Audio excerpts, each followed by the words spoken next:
ذات رسول صلی اللہ علیہ وآلہ وسلم نے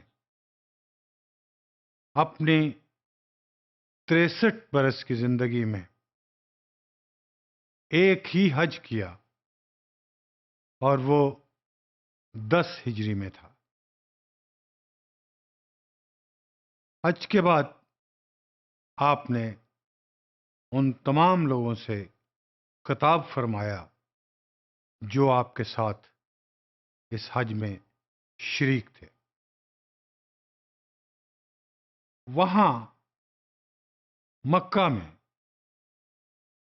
ایک پہاڑ ہے جس کا نام جبل العرفات ہے، اور اس وادی کو اسی لیے وادی عرفات کہا جاتا ہے۔ آپ صلی اللہ علیہ وآلہ وسلم نے اس پہاڑ کی چوٹی سے، تاکہ سارے لوگ آپ صلی اللہ علیہ وسلم کو دیکھ بھی سکیں اور آپ کی آواز کو بھی سن سکیں، سب سے خطاب فرمایا، اور اس خطاب کو خطبہ آخری یا خطبہ حجۃ الوداع کہا جاتا ہے۔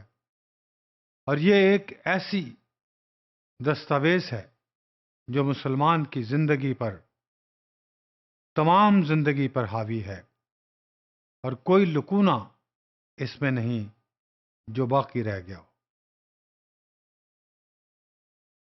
یہ ذات رسول صلی اللہ علیہ وآلہ وسلم کا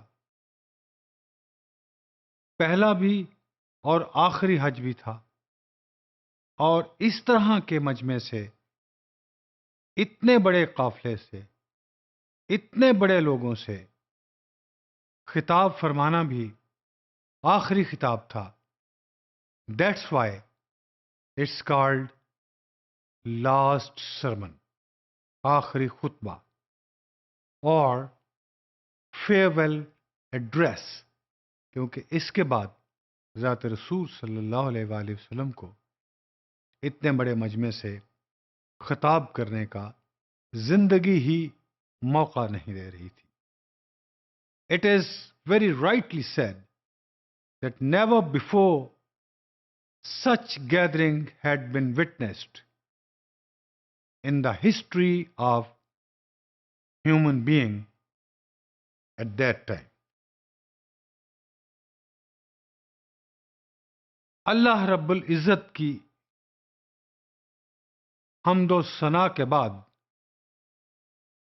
ذات رسول صلی اللہ علیہ وآلہ وسلم نے جو لوگ موجود تھے ان سے مخاطب ہوتے ہوئے فرمایا، سنو